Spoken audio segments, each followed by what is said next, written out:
일찍 나오는 데는 임마누엘이 최고입니다. 매주일 아침 일부 예배 하시거든요. 거리가 먼데 사는 성도님은 우리 대원들 중에 한 4시부터 일어나서 준비해야 아침에 여기 도착해서 연습도 하시고 그리고 일부 예배 오신다는 얘기를 들었는데, 그거를 뭐 한두 주 하는 게 아니라 몇십 년째 임마누엘 찬양대 하시는 분들이 계시거든요. 그래서 정말 대단한 분들이시죠. 오늘도 이렇게 해주셔서 감사하고, 일찍 나오는데 주특기가 있으시기 때문에 내년에도 또 하시지 않겠나 이렇게. 또 우리 이산호 권사님 댁에서 식사도 제공해 주셔서 감사합니다. 이렇게 찬양을 다 미리미리 신청해 주시고, 또 성도님들 가정에서 식사도 신청해서 이렇게 해주시는데, 이게 순서가 또 잘 안 돼요. 그러니까 미리미리 행정처에다 말씀하시면 좋겠고, 여러분 교구도 아주 좋습니다. 또 어떤 모임에서도 특송을 하시면 좋고, 또 많이 신청하셔서 우리 특별 새벽기도회가 은혜로운 시간이 되기를 간절히 바랍니다. 끝까지 5분만 오시는 분들도 있는 것 같더라고요. 제가 주일날 참 영락교회 와서 신기했던 게, 어떻게 오후 3시까지 뭐하고 기다리다가 딱 그때 오시나. 오전에 대개 한국교회는 오전에 드리는데 예배를 3시까지 인내하면서 그 전에는 절대 가지 않으리라, 나는 오후 예배를 사수하리라, 그런 분들이 계시는 것 같은데, 오후에 오는 분들은 우리 임마누엘 만나볼 기회가 잘 없으실 텐데 이렇게 새벽에 하니까 참 좋은 것 같습니다. 여러분, 하나님의 은혜로 올해도 이렇게 계절이 바뀌는 9월의 초에 서 있는데, 요새는 참 좋은 것 같아요. 아침 저녁으로는 바람이 느껴지면서, 또 낮에는 좀 움직이면 땀도 조금 나고, 두 가지를 다 느낄 수 있어서 참 좋은 것 같습니다. 여러분, 이제 올해도 4달밖에 남지 않았죠. 우리 성도님들 가정에 하나님의 만복이 함께 하시기를 간절히 축원합니다. 세상이 갈수록 어려운 것 같습니다. 호전되는 얘기는 별로 들어볼 수가 없고, 과학도 발전하고 기술도 늘어난다고 하는데, 점점 사람들의 인성은 망가지고 그 영혼이 다 피폐해지고, 상상도 못했던 일들을 저지르는 사람들이 얼마나 많습니까? 뭐 우리나라 남의 나라 할 거 없이 똑같은 것 같습니다. 거기다 지도자들의 야욕으로 인해서 수많은 사람들이 목숨을 잃는 전쟁이 곳곳에서 일어나고 있고, 거기다가 자연재해는 상상을 못할 정도입니다. 이제는 불도 무섭고 물도 무섭고 다 쓸고 내려가거나 재만 남기니까 이 세상이 앞으로 어떻게 될 건가 생각을 해보면 참 암담할 때가 많이 있습니다. 그런 가운데서 행복한 성도를 만나보는 게 그렇게 쉽질 않아요. 여러분, 저는 이런 여러 가지를 생각할수록 우리가 바라볼 분이 하나님 분이시라는 걸 알게 됩니다. 여러분, 오늘 이 새벽에 오신 것이 나 하나님 만나러 왔습니다 라든가 나 하나님께 왔습니다 라고 표현을 우리가 많이 하지만, 그러나 여러분, 더 중요한 게 있어요. 이미 하나님은 우리와 함께 계십니다. 여기 와야만 만나는 게 아니고 하나님이 이미 우리와 함께 계셔요. 그 하나님과 함께 사는 법을 늘 터득하고 즐기시기를 바랍니다. 요 근간에 들어서 제가 조금 더 강화됐다고 할까, 더 새로워졌다고 할까 하는 저 개인적인 영적 체험이 있는데, 언제나 하나님께서 이렇게 제 앞에 계신 것 같았어요. 나는 하나님을 향해 나간다, 하나님 제가 왔어요, 이렇게 그런 느낌으로 많이 있었는데, 언제부턴지 난 네 앞에 있는 게 아니야, 난 네 속에 있다, 그런 느낌이 아주 강해졌어요. 그래서 이제 요새 성경을 읽을 때 조금 달라진 것 같아요. 성경을 읽을 때 하나님께서 저에게만 이렇게 해주시는 말씀같이 훨씬 더 생생하게, 이게 2000년 3000년 전 얘기로 읽혀지는 게 아니라, 하나님께서 바로 여기 계셔가지고 너 옛날에 다니엘이라고 살았는데 내가 너한테 말해줄게, 다니엘이 어떤 사람이었는지 아느냐, 꼭 그렇게 하시는 것 같이 느껴져요. 그래서 하나님의 말씀이 더 생생해지는데, 그 이유는 하나님께서 저 뭐 하늘 높이 계시거나, 물론 하늘 높이도 계시고 하나님 보좌가 있는 곳이니까요. 그리고 또 하나님의 집에도 계신다고 표현했고 여러 가지 표현을 했지만, 하나님은 늘 내 안에 계시다, 나와 함께 계시다. 이게 얼마나 큰 기쁨인지 몰라요. 그래서 뭔가 이 시간에 말씀드리기 어려운 그런 게 제 안에서 있는데, 여러분 이거 정말 행복한 것이에요. 이런 게 우리 영락의 성도들 속에 충만하시기를 바랍니다. 그래서 이제 오늘 여기 마치고 가실 때 하나님 다음 달에 만납시다, 뭐 내일 만납시다 이러는 게 아니에요. 하나님과 함께 어디를 가시든지 하나님의 이름으로 승리하시기를 축원합니다. 오늘도 이렇게 찬양도 해주시고 저쪽에 주차 안내도 해주시고 이 준비해 주시고 주방에서 봉사하시고 음식도 대접해 주시고, 또 무엇보다도 눈이 퉁퉁 붓도록 피곤하지만 이 새벽에 나올 수 있도록 힘 주셨고, 우리 여기 다 이렇게 모였는데 우리 모두를 위해서 또 하나님께 영광 돌리는 박수로 한번 하겠습니다. 감사합니다.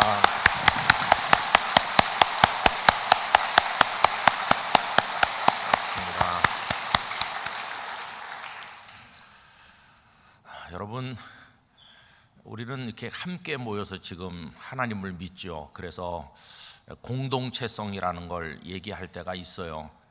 예수님께서도 주기도문을 가르치실 때 하늘에 계신 우리 아버지 이렇게 했어요. 그러니까 복수죠. 우리는 나와 너, 우리 모두. 그럴 때는 이제 공동체성이 강조된 거죠. 우리가 회중 예배를 이제 드리다 보니까 우리 다 이렇게 같이 한다, 이제 그런 게 강해요. 저 권사님, 저 집사님 하나님 앞에 기도하고 또 나도 기도하고 우리는 하나님을 함께 믿는다 이러지만, 그러나 여러분 잊어서는 안 될 것은 하나님을 믿는 것처럼 개인적인 일은 없어요.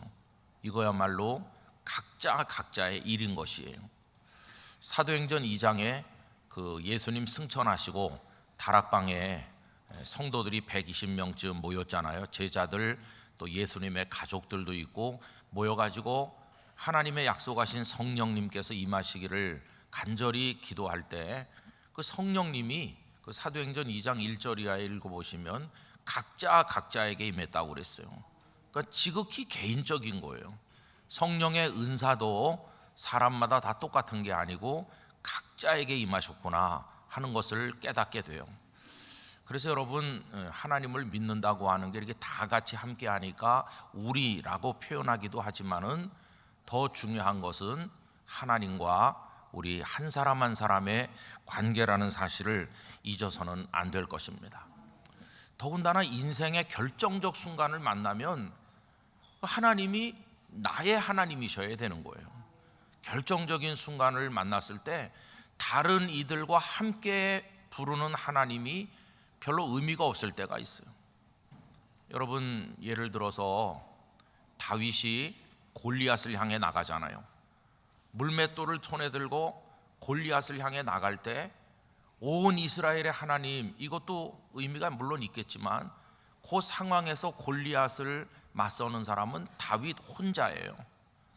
그 순간에는 다른 사람의 하나님이 별로 필요가 없어요. 나의 하나님이셔야 되는 거예요. 하나님, 나 다윗의 하나님이 되어주세요. 그가 뭐라고 얘기합니까? 골리앗을 향해서 너는 칼과 창과 단창으로 내게 나오지만 나는 만군의 여호와의 이름으로 나간다 라고 말할 때, 그 만군의 하나님 여호와가 다윗의 하나님이신 거예요. 그리고 다윗 속에서 역사하시는. 그래서 여러분, 우리에게는 하나님이 나의 하나님이 되셔야 돼요. 물론 가끔은 다른 사람의 믿음에 덕을 보는 수도 있어요. 예를 들면 사도 바울께서 체포되셔서 이제 배를 타고 로마로 재판받으러 가시잖아요. 그때 유라굴로 광풍이 일어나서 그 배가 막 파손해 가지고 죽을 지경이 됐는데 그 배에 승선한 사람이 276명이라는 거 아시잖아요. 그 나머지 275명은 바울처럼 하나님을 경외하는 사람들이 아니죠. 그 배의 선장, 선주, 또 로마군 백부장과 로마 군인들이 뭐 하나님을 경외했겠습니까? 그들은 다 이교도들이고 하나님을 알지도 못하죠. 그런데 그날 밤 하나님께 나타나신 분은, 저 바울에게 나타나신 분은 바울의 하나님이었어요. 바울의 하나님. 바울이 그 다음날 그 배에 있는 사람들에게 말합니다. 어젯밤 나에게 나의 하나님이 나타나셔서 말씀하시기를, 안심해라, 이 배에 탄 모든 사람의 생명을 너에게 준다, 이렇게 말씀했습니다. 어젯밤 나에게 나타나신 하나님, 이렇게 말할 때 그 바울의 하나님인 거죠. 바울의 하나님. 그런데 바울의 하나님 덕분에 나머지 사람들도 살긴 살았어요. 그러니 여러분, 그건 어쩌다 한 번 있는 일이지, 모든 순간에 다른 사람이 믿는 다른 사람의 하나님 덕에 나까지 그냥 덤으로 구원받는 거, 그걸 기대할 수 없어. 우리는 각자가 자기 인생을 사는 거고, 자기 인생을 살아가는 순간에 어떤 벽에 부딪히고 홍해 같은 장벽 앞에 가로막히고 정말 고독한 순간에 홀로 눈물을 흘릴 때, 그때 다른 사람의 하나님이 아무 도움이 안 돼요. 나의 하나님이어야 되는 거죠. 나의 하나님. 오늘 이 새벽에 나온 우리 성도님들, 또 영상으로 함께 하시는 우리 모든 영락의 가족들, 하나님이 여러분 한 분 한 분의 하나님 되시기를 축원합니다. 나의 하나님이십니다, 이렇게 고백할 수 있기를 원하는 것입니다. 여러분, 오늘 읽은 시편 18편 1절 2절에서 아주 많이 나오는 게 나라고 하는 거거든요. 여러분, 이 세상에 같이 사는 세상인데 나 그러면 별로 좋은 사람 아닌 것처럼 보이지만, 그 나라고 할 때 그게 좋은 유일한 경우가 바로 여기가 아닌가 생각이 돼요. 이 다윗의 확신에 찬 이야기를 한번 보시기 바랍니다. 1절부터 우리 다시 한번 읽어보실까요? 다 같이요. 나의 힘이신 여호와여, 내가 주를 사랑하나이다. 여호와는 나의 반석이시요 나의 요새시요 나를 건지시는 이시요 나의 하나님이시요 내가 그 안에 피할 나의 바위시요 나의 방패시요 나의 구원의 뿌리시요 나의 산성이시로다. 할렐루야. 여기 계속해서 하나님을 가리켜서 나의 힘, 나의 방패, 나의 산성, 내가 피할 나의 바위, 나 이렇게 말해요. 나 다윗의 하나님이시다. 얼마나 놀랐습니까? 골리앗에게 나아갈 때만 하나님이 다윗의 하나님 되어주신 게 아니고, 그가 사울왕에게 쫓겨서 엔게디 황무지에서 노숙할 때 10황무지를 떠돌며 또 블레셋 다른 나라에 망명할 때, 죽음의 위협 앞에서 고통받을 때, 그 외로움 속에서 떨면서 괴로워할 때, 너무나 힘든 나락에 떨어져 있을 때, 그 무수한 눈물을 흘리는 밤, 고독하고 힘들던 그 밤에 힘이 되어주신 분은 바로 그 다윗의 하나님이셨어요. 다윗의 하나님. 그래서 다윗에게는 요압 같은 군대 장군도 있었고, 따르는 소자들도 있었고, 가족들도 있었고, 많이 있었지만 그의 인생의 결정적인 순간에 그를 건지시고 힘이 되어주시고 일으켜 세운 구원자가 되신 분은 하나님이셨어요. 하나님. 그래서 나의 하나님이시다, 나에게 힘이 되어주셨다, 전부 이렇게 표현한 것을 볼 수 있습니다. 여러분이 1절과 2절은 정말 적나라한 다윗의 신앙 고백이라고 말할 수 있습니다. 다윗을 도우신 하나님께서 오늘 우리 각자에게도 하나님이 되어주시는 줄로 믿습니다. 문제는 그걸 내가 얼마나 체험을 해서 여호와 하나님은 오늘 살고 있는 김아무개, 박아무개, 최아무개 나의 하나님이십니다 라고 우리도 고백할 수 있는지, 그게 문제인 것이죠. 여러분, 하나님이 여러분 한 분 한 분의 하나님이 되시기를 간절히 축복합니다. 하나님 나의 하나님이십니다. 누가 뭐라 그래도 하나님은 나의 하나님이십니다. 당신들은 모를 거예요. 나는 알아요. 지금까지 살아오는 내 인생의 과정 속에 하나님께서 어떻게 나를 사랑하셨고, 어떻게 나를 책망해서 옳은 길로 오게 하셨고, 어떻게 나를 위로하시고 이렇게 세워주셨는지 아마 당신들은 모르겠지만 나는 알아요. 나의 하나님이시거든요. 이렇게 고백할 수 있어야 되는 거죠. 그래서 여러분, 관건은 하나님을 막연한 대상으로 이렇게 생각하거나 예배당에 와서 앉아 있을 때 한번 부르는 하나님이 아니라 365일 하루 24시간 모든 순간 깨어 있든지 잠들어 있든지 건강할 때든지 병양할 때든지 앞으로 살 날이 좀 남아 있는 거 보이는 때이든지 아니면 우리가 마지막 호흡을 하는 최후의 순간을 맞든지 그 모든 순간에 하나님이, 우리 각자의 하나님이 되셔야 한다는 것이, 여러분, 아무도 우리에게 힘이 되지 못하고 위로가 되지 못하고 우리를 일으켜 세울 수 없을 때 그 나의 하나님을 모시고 사는 사람은 그 하나님으로 인하여 승리하게 될 줄로 믿습니다. 그 나의 하나님의 믿음이 있어야 되는 거죠. 성경을 보면 다 그 믿음의 과정 속에 나의 하나님을 체험한 걸 볼 수 있어요. 그 방법이 한 몇 가지 되는 것 같아요. 어떤 분은 믿음과 순종을 통해서 나의 하나님이시구나, 이걸 체험했어요. 예를 들면 아브라함이 그런 분이죠. 내가 네게 지시할 땅으로 가라. 너무 막연하잖아요. 너무 막연한 말이에요. 어디로 가라고 하지도 않고 거기 가면 무슨 일이 있을 거라고 알려주지도 않고 그냥 내가 가라는 대로 가라. 얼마나 막연해요. 갈 수가 없죠. 그런데도 불구하고 아브라함은 순종해서 하나님의 뜻을 따라 내려갔더니 그 많은 과정 속에 하나님께서 함께 하신다는 것을 그가 무수하게 체험하였어. 애굽에 내려갔다가 그가 큰 위기를 만났지만 하나님은 그 아내 사라를 보호해 주셨고, 그가 또 하나님의 뜻을 따라서 100살에 낳은 아들 이삭을 모리아산에서 바치는 일을 하게 되었는데, 받아들이기 정말 어려운 일이었지만 순종했더니 하나님께서 미리 오셔서 양을 준비해 놓으시는 과연 하나님이시로구나, 이걸 또 체험한 것이에요. 그는 많은 그런 순종과 믿음의 결단의 과정을 통해서 하나님께서 얼마나 아브라함 자신을 사랑하시고 아들 이삭을 사랑하시고 자신의 가정 속에 역사하시는 하나님이신지를 똑똑히 체험한 거죠.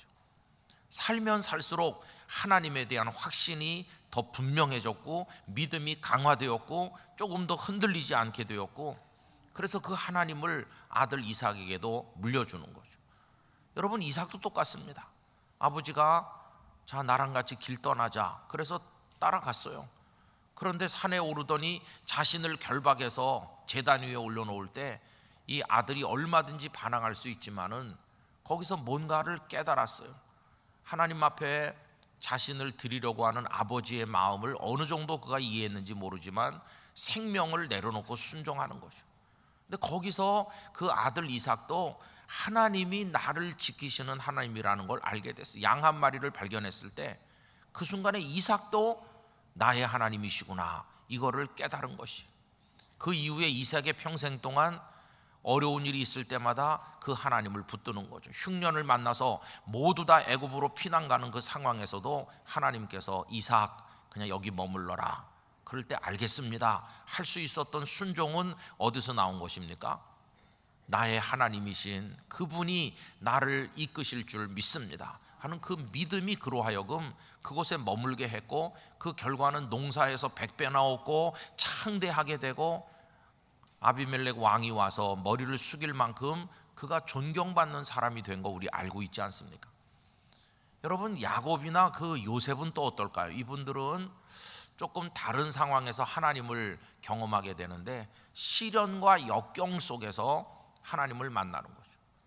근데 야곱하고 그 아들 요셉하고는 조금 다릅니다. 똑같이 시련과 역경을 겪었어요. 야곱도 집을 떠나서 외삼촌 집에 가서 더부살이하고 많은 고생했어요. 그러나 그거는 자기가 자초한 면이 커요. 어떻게 해서든지 복을 자기 것으로 만들기 위해서 아버지도 속이고 외삼촌 집에서도 좌충우돌하면서 자기가 초래한 책임이 커요. 그러나 어쨌든 위기를 만났을 때 하나님께서 그를 지키심으로 나의 하나님이시구나, 이걸 알게 됐어요. 결정적인 것은 외삼촌 집으로 도망갈 때 인적이 끊어진 들판에서 잠들었을 때 하나님의 사닥다리가 내려오고 하나님의 사자들이 그를 지키면서 내가 너를 보호해주고 너와 함께 해주고 너를 돌아오게 해주고 너 누운 땅을 너와 네 자손에게 주겠다고 할 때 그가 일어나서 자고 있던, 잘 때 베었던 그 돌멩이를 세워놓고 기름을 붓고 하나님 앞에 3가지 서원을 하는데, 첫 번째가 뭡니까? 여호와께서 나의 하나님이 되실 것이요. 그 전까지는 할아버지가 믿던 하나님, 아버지 이삭이 믿던 하나님이었는데 이제부터는 당신은 나의 하나님이십니다. 나 야곱의 하나님이십니다. 나의 하나님의 단계에 그가 들어가게 된 것이. 많은 실수와 욕망으로 인해서 스스로 자초한 위기가 계속 왔지만 나중에는 딸이 나가서 부끄러운 일을 당하고 아들들이 살인자가 되고, 그러면서 사랑했던 아내 라헬이 죽고, 그렇게 아끼던 요셉이 짐승에게 잡혀먹은 줄로 알고 비통한 슬픔 가운데 떨어져 지냈지만, 그 많은 아픔을 통해서 그가 깨닫게 된 것은 하나님밖에 없으며, 그 하나님은 바로 나 야곱의 하나님이시구나, 그걸 알게 된 거예요. 22년이 지난 어느 날 요셉이 살아있고 총리가 되어 있고 아버지를 모셔오라고 그랬다고 하면서 그 병거를 보낸 걸 보는 순간 그의 마음속에 하나님이시다, 나의 하나님이시다, 그 감격이 얼마나 컸겠어요. 여러분, 요셉도 그래요. 근데 요셉은 아버지와는 좀 다르다고 그랬죠. 요셉은 스스로 자초했다기보다는 억울한 면이 좀 있었어요. 형님들에게 팔려서 노예가 됐고, 나중엔 보디발의 아내의 그 흉계 속에서 억울하게 감옥에까지 떨어졌어요. 그 13년의 세월이 남을 원망하기 딱 좋은 그런 억울해 보이는 고통의 시간이었는데, 그 밑바닥에 살면서 요셉은 나의 하나님이시다, 나의 하나님이 고난 중에도 나와 같이 계시고, 세상이 나를 다 잊었지만 하나님은 나를 잊지 않고 함께 하시는 줄 믿습니다. 하나님 한 분 의지하고 노예살이도 견뎌내고 감옥살이도 견뎌내고, 어느 날 갑자기 그가 애굽의 총리가 됐을 때 그의 가슴을 타고 내렸을 감동이 뭘까요? 과연 나의 하나님이시구나, 하나님은 나를 사랑하시는구나. 그때 이후로 세상 떠나는 그날까지 요셉에게 하나님은 흔들림이 없는 요셉의 하나님이셨어요. 여러분, 우리가 신앙생활 한다는 게 뭘까요?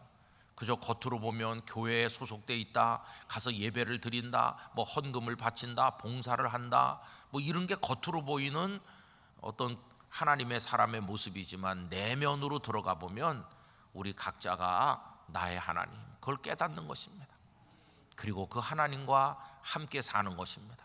그 하나님과 함께 걸어가는 것입니다. 여러분, 우리의 눈물과 사연들, 걱정거리들, 많은 무거운 짐들, 우리 육신을 힘들게 만드는 질병들, 유한한 인생, 얼마 남지 않은 나의 생명, 그 나날을 어떻게 살아야 될 것인지, 그 모든 것들 속에서 하나님을 만나시기를 바랍니다. 하나님과 함께 하시기를 바랍니다. 눈물이 더 많을수록, 고통이 깊을수록, 아픔이 심할수록 하나님이 나의 하나님이시구나 하는 걸 더 강하게, 더 분명하게, 적나라하게 체험하게 될 줄로 믿습니다. 그래서 다윗이 여기서 드리니 나의 힘이시며 이렇게 시작하는 이 고백이 우리 모두의 고백이 되기를 간절히 원하는 것입니다. 여러분, 이건 우리 애가 아니고 나의 하나님이시기 때문에 이건 그 사람에게만 해당되는 얘기죠. 예를 들어서 그 다윗이 골리앗을 쓰러뜨렸는데 그 다윗만의 이야기지 누구도 거기 동승할 수 없어요. 여러분, 제가요 만군의 하나님 여호와의 이름으로 그 골리앗에게 나갔습니다. 물맷돌 들고 나가서 그걸 날렸습니다. 나는 어리고 미숙하지만 하나님이 승리하실 줄 믿었습니다. 이렇게 다윗이 나중에 이야기를 한다고 해보세요. 그건 다윗만이 할 수 있는 얘기지 아무도 그 얘기를 할 수 없어요. 만약에 어떤 사람이 그날 그 전쟁터에서 그걸 본 사람이, 여러분 제가 전쟁터에 나갔었는데요, 물맷돌을 제가 들고요, 이러면 그게 이제 도용이 되는 거예요. 도용. 그런 걸 표절이라고 하는 거예요. 아무도 흉내낼 수 없어요. 그건 다윗만의 이야기죠. 다윗만의 얘기. 다윗만이 할 수 있는 얘기지 사울 왕도 그냥 나는 구경꾼이었어요 밖에는 못하는 거예요. 그건 다윗만의 얘기죠. 여러분, 갈멜산의 위대한 승리자였던 엘리야를 기억합니다. 엘리야가 제단을 벌려놓고 하나님 앞에 기도하기를, 불을 내려주셔서 여호와 당신만이 참 하나님이심을 보여주시고 나 엘리야가 하나님의 종이라는 것을 이 사람들이 알게 해주세요라고 할 때 하나님의 불이 응답하셨잖아요. 그 갈멜산의 이야기는 엘리야만의 이야기지 그 누구의 이야기도 아니에요. 그의 전매 특허죠. 엘리야만 할 수 있는 얘기죠. 물 위를 걷다가 물속에 빠져들어가던, 그런데 주님이 손 내밀어 주셔서 이렇게 세웠던, 체험을 했던 그 베드로, 물 위를 걷다 물에 빠졌던 그 얘기는 베드로만이 할 수 있는 얘기지, 베드로의 친동생인 안드레도 얘기할 수 없어요. 기껏 할 수 있는 얘기는 뭘까요? 그가 그렇게 하는 걸 옆에서 봤어요. 그 얘기밖에 못하는 거예요. 여러분, 나의 하나님으로 인해서 만들어지는 이야기는 우리 각자의 인생 이야기가 되는 줄 믿습니다. 누구도 공유할 수 없는 나만의, 내가 받은 나의 은혜는 나만의 이야기인 것이.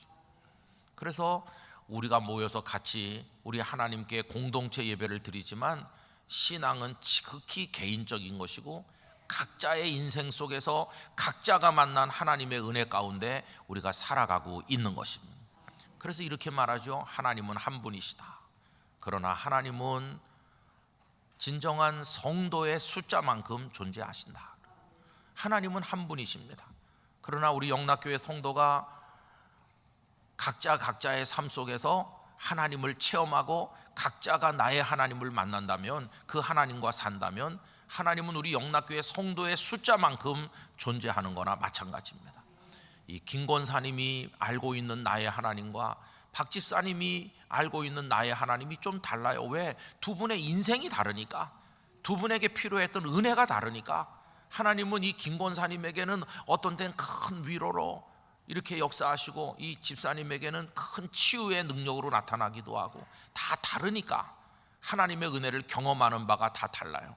그래서 김권사님 보고 권사님의 하나님은 어떤 분이세요? 그러면은 내가 낙심했을 때, 내가 슬피 울 때 나의 하나님이 나를 위로해 주셨어요, 이럴 것이고, 이 집사님은 내가 희망 없는 질병으로 고통받을 때 나의 하나님은 나를 치료해 주셨어요, 이렇게 말할 거고. 서로 다른 하나님이신가? 아니요, 한 분 하나님이시지만 형편과 처지를 아시는 하나님께서 우리 각자에게 임하여 오시는 줄로 믿습니다.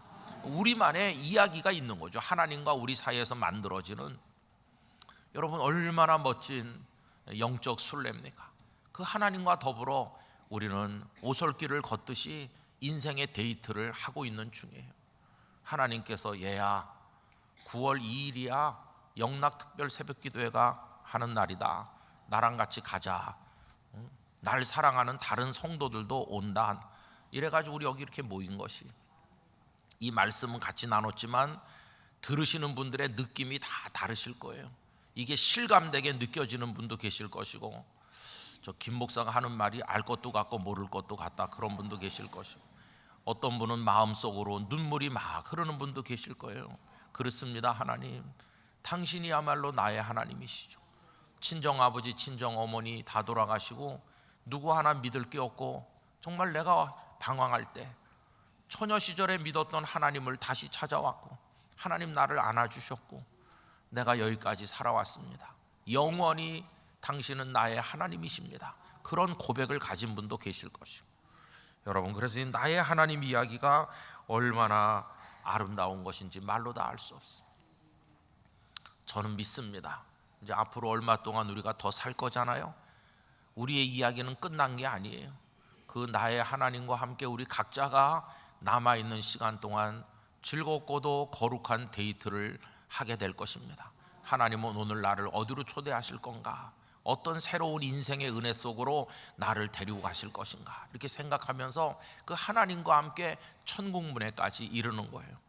여러분, 나중에 우리가 다 건강하다가 하나님께 가길 원하지만 혹여라도 병약해져서 내가 병상에 누워있을 때, 내 호흡이 얼마 남지 않았을 때, 가족들이 모이고 의료진이 모이기도 하고 여러 가지 애를 쓰기도 하지만 그 나의 마지막 호흡 속에 걱정 마라, 내가 너를 안고 영원한 나의 나라로 간다, 이렇게 해주실 때 그 마지막 순간에 아무리 사랑하는 남편, 아내, 부모님, 자식, 주변에 사랑했던 사람, 지금 사랑하는 사람 많지만 그 맨 마지막 순간에 유일하게 우리를 영원한 생명의 나라로 안아가실 분은 우리 각자의 하나님 한 분뿐이세요.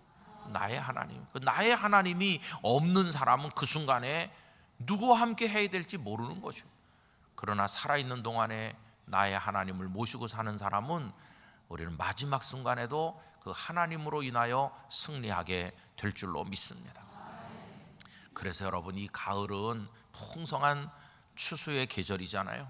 우리의 영혼에도 하나님과 사이에 만들어지는 아름다운 이야기거리들이 많이 자라서 열매 맺기를 원하는 것입니다. 그게 다 우리의 간증이 되는 거예요. 얼마나 감사한지 몰라요. 이 새벽에 여러분, 우리가 이렇게 건강하게 깨어 일어난 거 하나님의 생명이 우리 안에 약동하기 때문입니다. 우리가 올 수 있는 영락교회가 기다리고 있는 거, 이렇게 찬양대가 찬양을 올리고 우리 모두가 함께해서 하나님을 바라볼 수 있게 해주신 거, 우리 공동체에 주신 축복이면서 우리 각자에게 주신 놀라운 은혜인 것입니다. 이 시간에 우리가 우리 하나님을 찬양함과 동시에 우리 각자의 하나님에게 예배하는 자리인데, 그런 은혜가 충만하시기를 바랍니다. 어떤 분이 우리 영락교회는 색깔이 없다고 그래요. 저도 그렇게 많이 느꼈어요. 그냥 돌건물로 육중하게 서 있는데 뭐 빨갛고 노랗고 파랗고 알록달록하진 않아요. 좀 무덤덤한 색깔인 것 같아요, 그죠?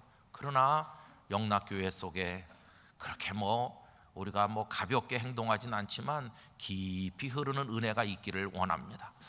영락교회 하나님이 사랑하시는 교회고, 우리의 인생 밑바닥에 요란하지 않지만 깊이 흐르는 하나님이 주시는 기쁨이 있고 은혜가 있어서, 그래서 모든 성도들이 책임을 잘 감당하고 하나님을 사랑하고 우리 한국교회를 위해 섬기고 우리의 본분을 다하게 되기를 간절히 원하는 것입니다.